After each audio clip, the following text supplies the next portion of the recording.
kukata, wanakwenda kukata namna hiyo. Makofi na vigelegele.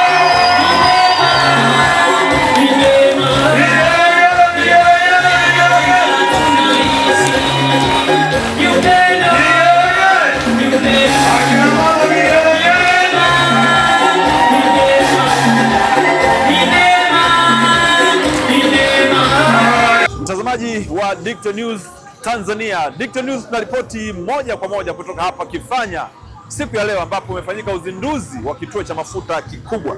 Kituo hiki kinafahamika kama Igaba Filling Station. Hiki ni kituo kipya kabisa cha mafuta ambacho kinafahamika kama Igaba Filling Station. Tuko hapa hii leo kukuletea matangazo ya moja kwa moja, lakini pia kukufahamisha kwamba huduma ya mafuta sasa inapatikana katika kituo hiki cha Igaba Filling Station. Mgeni rasmi katika uzinduzi huu ni mkuu wa mkoa wa Njombe Anthony Mtaka, ambaye amewakilishwa na mkuu wa wilaya ya Njombe Juma Sweda. Hivyo basi amefika hapa na ameweza kukata utepe kikamilifu kabisa na tayari kituo hiki kuanza kufanya kazi. Wananchi katika eneo hili wanakiri kwamba uwepo wa kituo hiki cha mafuta hapa katika eneo la Kifanya tofauti kabisa na awali. Wanaamini kwamba sasa madereva wa bodaboda, lakini pia wakulima katika maeneo haya hawatatumia gharama kubwa kwenda kufuata huduma ya mafuta katika maeneo ya mbali ama kutembea umbali mrefu kwa kutumia kilomita nyingi kuweza kupata huduma ya mafuta. Na wanasema kwamba uwepo wa kituo hiki sasa, mafuta huenda yakashuka bei, yakauzwa sawa sawa na maeneo ya mijini, kwa maana ya pale Njombe mjini. Digital News tumefika hapa leo kuweza kukuletea matangazo haya ya moja kwa moja. Sasa hapa utawasikiliza viongozi mbalimbali, lakini pia utamsikiliza mkurugenzi wa kampuni hii Bwana Eligius Wela, ambaye yeye pia ni mkulima mkubwa wa zao la parachichi katika eneo hili. Mimi ni Ibrahim Godfrey Mlele kutoka hapa Kifanya, hivyo usisahau kusubscribe, kulike, kucomment na kushare, uwe wa kwanza kuzipata taarifa hizi pindi tutakapokuletea. Mpaka wakati kwenda kukata, wanakwenda kukata namna hiyo. Makofi na vigelegele.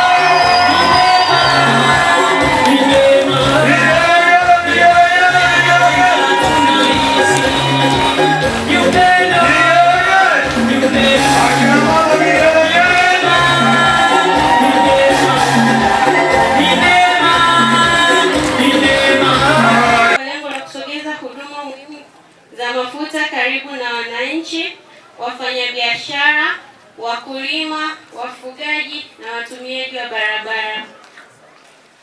Kabla ya uwekezaji huu, wananchi walilazimika kusafiri umbali mrefu kupata huduma za mafuta, hali iliyoongeza gharama za usafirishaji na kuchelewesha shughuli za kiuchumi.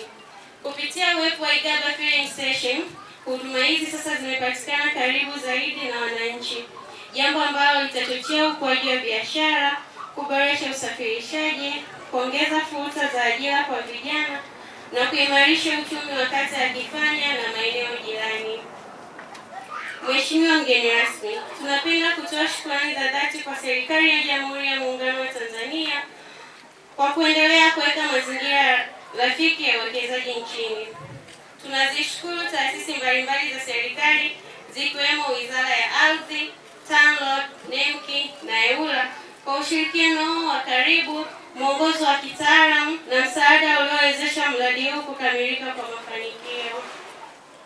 Mheshimiwa mgeni rasmi, tunatoa shukrani za kipekee kwa makampuni na wadau mbalimbali walioshiriki katika kufanikisha mradi huu. Tunazitambua Kinyunyu Energy, Mabena Petrol Station, NFS pamoja na makampuni wengine kwa ushirikiano wao mkubwa katika hatua mbalimbali za utekelezaji wa mradi huu. Tunatoa pia shukrani kwa taasisi za kifedha ambazo zimekuwa nguzo muhimu kwa mafanikio haya. Tunazishukuru NMB Bank, CRDB Bank na Kifanya SACCOS kwa ushirikiano wao mzuri wa kifedha, imani na mchango wao uliowezesha kukamilika kwa uwekezaji huu wenye manufaa makubwa kwa wananchi. Mheshimiwa mgeni rasmi, miongoni mwa mafanikio makubwa ya mradi huu ni pamoja na ujenzi wa eneo kubwa la maegesho ya magari lenye uwezo wa kuhudumia zaidi ya magari 30 kwa wakati mmoja. Hii ni hatua muhimu katika kuboresha usalama wa barabarani, kupunguza msongamano wa magari na kuongeza ufanisi wa utoaji wa huduma. Aidha, mradi huu umefungua fursa za vijana, umeongeza mapato ya wananchi na unatarajiwa kuvutia uwekezaji zaidi katika kata ya Kifanya. Mpaka leo tumefanikisha leo kuzindua ni malengo ya miaka 6. Shughuli si ya mchezo ya uwekezaji. Kwa hiyo tulianza kidogo kidogo 2020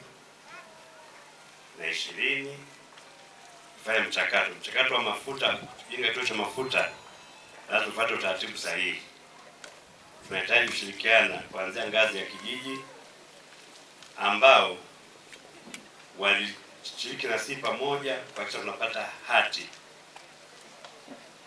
Tunapata hati, tuanze process nyingine ambazo zinahusika na kupata vibali.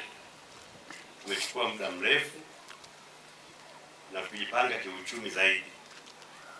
Tunamshukuru Mwenyezi Mungu kwa kufanikisha leo kuzindua kisima cha mafuta. Si muda mrefu. Huduma zetu zitatolewa masaa 24 kwa huduma ya haya mafuta. Changamoto za mafuta kilikuwa ni kilomita 50. Kwa hiyo watu walikuwa wanapata shida sana. Kwa sasa tutauza mafuta sawa na bei ya Njombe. Habari za kuuza bei ambayo elekezwa na serikali. Sisi mafuta yanauzwa kufuata utaratibu wa serikali. Kwa hiyo mafuta hayatauzwa kwa maamuzi ya mtu, sababu ukikosea tutafungiwa kituo chetu. Kwa hiyo lazima tuwe wastaarabu na sisi pia kama tulivyofundishwa na sehemu zilizopata jinsi ya uendeshaji wa mafuta. Kwa hiyo ndugu zangu, akifanya huduma hii sasa inapatikana kuanzia itakuwa leo, ambapo leo hii tukishafungua, cha kwanza mtaomba ofa itatolewa watu maalum kwenye vyombo vya moto. Cha kwanza, wateja wangu na waheshimu sana bodaboda.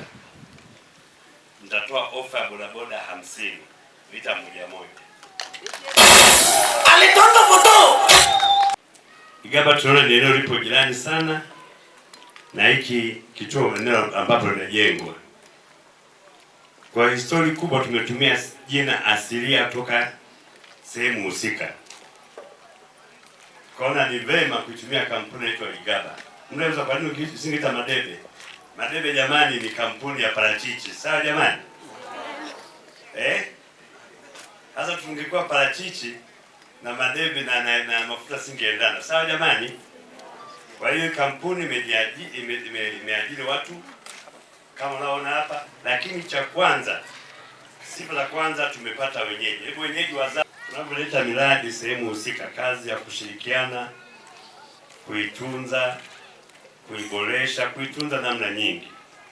Lugha nzuri ambayo inampa imani hata mwekezaji kufurahia kazi yake na kuleta huduma zaidi ya kushirikiana sisi pamoja. Sababu pia ikiwa ndio lugha mbaya kati ya mhudumu na mteja, hataweza kuhudumia huduma nzuri kwenye kituo chetu cha mafuta. Kwa hiyo cha kwanza, hao wahudumu wamefunzwa, wamefundishwa na wateja kuongea nao. Pili, na sisi wateja tutakuwa hivyo hivyo. Tulinde kituo chetu vizuri. Kituo hiki kimejengwa na sisi wenyewe wa nyumbani. Cha kwanza tumeamua kujenga nyumbani. Kwa nini tumeamua kujenga nyumbani? Kwa sababu tunaona pana fursa nyumbani.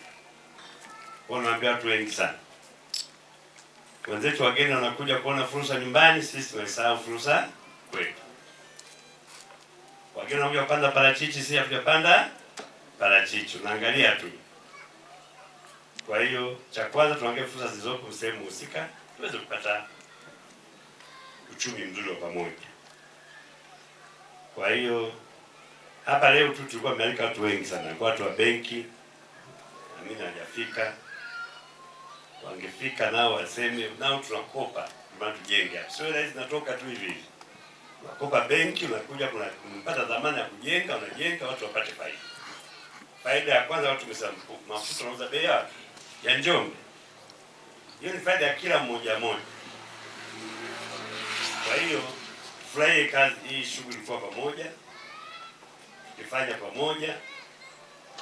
Kwa hiyo tuheshimu kabisa na tuheshimu mila za sehemu husika,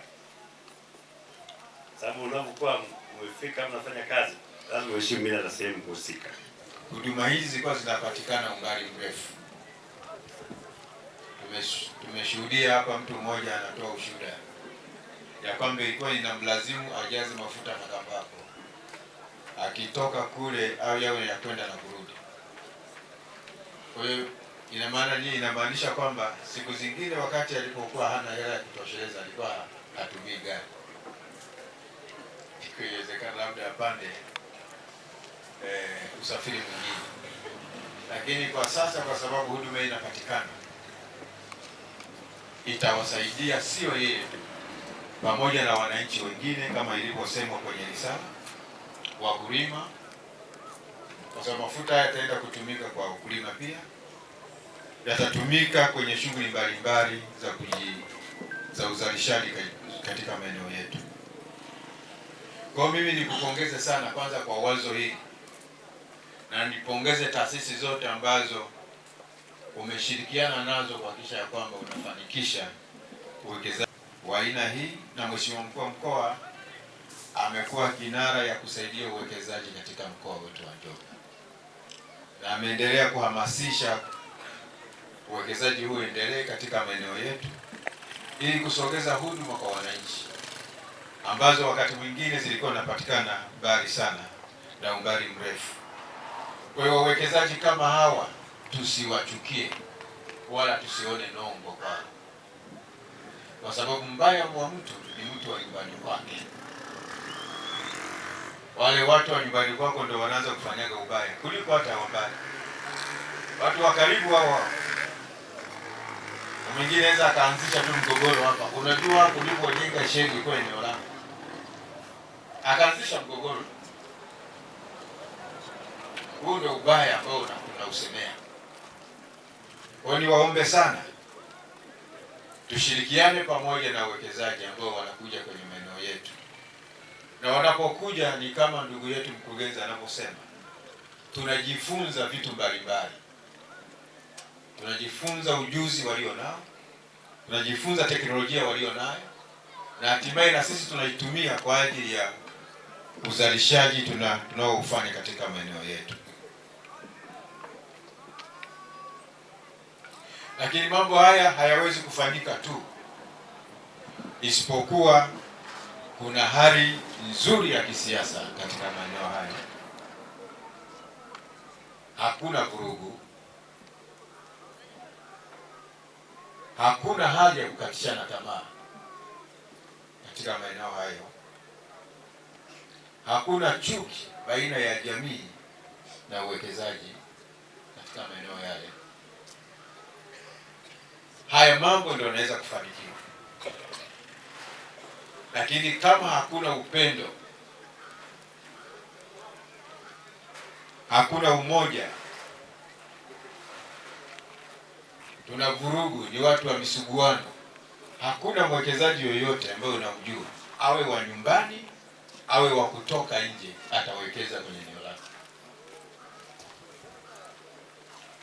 Leo hapo mwenzetu Madebe alishaona hali ya usalama uliopo, hali ya siasa nzuri iliyopo, anaweza kuwekeza eneo lake bado. Lakini kama atafanyiwa vitendo vilivyo vibaya kwenye uwekezaji wake, yawezekana akaacha kuwekeza hapa akaenda kuwekeza maeneo mengine. Kwa lazima tulinde wawekezaji tulionao kwenye maeneo yetu, kwa sababu wanatusogezea huduma.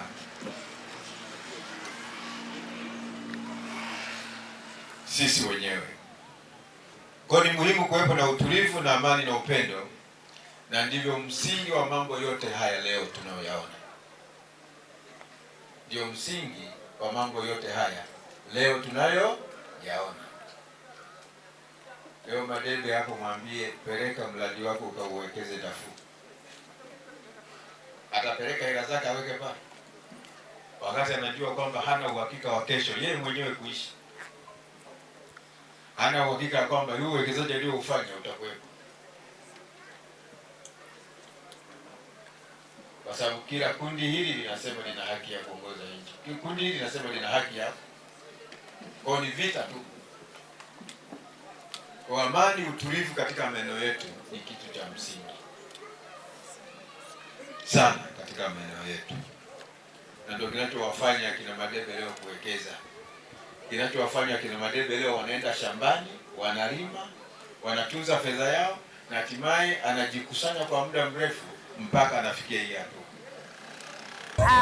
Kwa majina anaitwa Victoria Eridio Swela, ni mkurugenzi mtendaji wa Igaba Filling Station iliyopo Kifanya Njombe. Lengo kuu la ufunguzi wa hii Igaba Filling Station ni kuwasaidia watu wote wanaopatikana mkoa wa Njombe, hasa katika kata ya Kifanya, kuwarahisishia huduma ya mafuta, ikiwa na lengo kubwa kwamba tukiangalia zamani tulikuwa tukihangaika sana upatikanaji wa mafuta. Ujenzi wa kituo hiki kumesaidia 99.9% upatikanaji wa mafuta kwa njia rahisi sana mkoa wa Njombe, hasa katika kata ya Kifanya na vitongoji vyake vyote.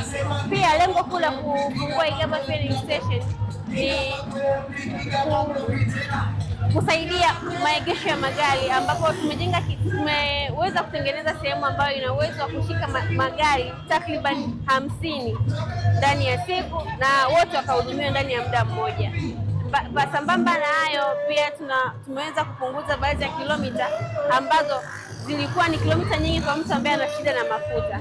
Kwa kulingana na sisi kufikiria hivyo, na tukaona ni vyema tukafungua kituo hapa leo ili kuweza kupunguza huo msafara na kurahisisha shughuli za usafirishaji. Kwa kweli kama mnavyoona, wananchi wametupokea kwa furaha kubwa. Kama mnavyoona toka asubuhi na mpaka sasa hivi watu bado wapo, na tuna imani kwa sababu wamefurahia leo na wataendelea kufurahia huduma zetu kadri tunavyozidi kwenda. Kwa tuna imani na wao, tuna imani na sisi kwamba kama wao wametupokea vizuri, basi vingi vizuri vinakuja. Kwa tumefurahia sana mapokeo yao, na tuseme tu kwa tunawahakikishia vingi vizuri vinakuja. Naitwa Innocent Mwigune. Kwa uzinduzi wa sherehe wa leo, naona nakuwa mkombozi kwa watu wakifanya. Maana yake mafuta tulikuwa tunapata tabu sana mpaka uende Njombe urudi, ila kwa saizi mafuta yatakuwa yanapatikana hapa hapa. Ni jambo jema. Tunamwombea Mungu sherehe iendelee vizuri na gharama za usafiri na hizi zitapungua kutoka Njombe Kifanya. Huduma hizi zikiwa karibu, zina faida gani kwenu nyinyi wananchi? Faida ya kwanza inakuwa usafirishaji unakuwa ni rahisi kutoka Njombe Kifanya, hata nauli na hizi inakwenda kupungua.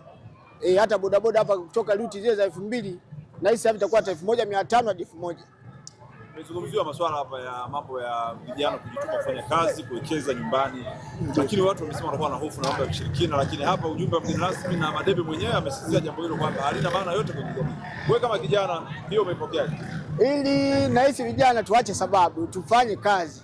Haya ushirikina tuachie wenyewe, ila sisi tufanye kazi. Kwa kweli namshukuru ndugu yetu Madebe kwa kutusogezea kituo hichi, kwa sababu tulikuwa tunapitia changamoto sana.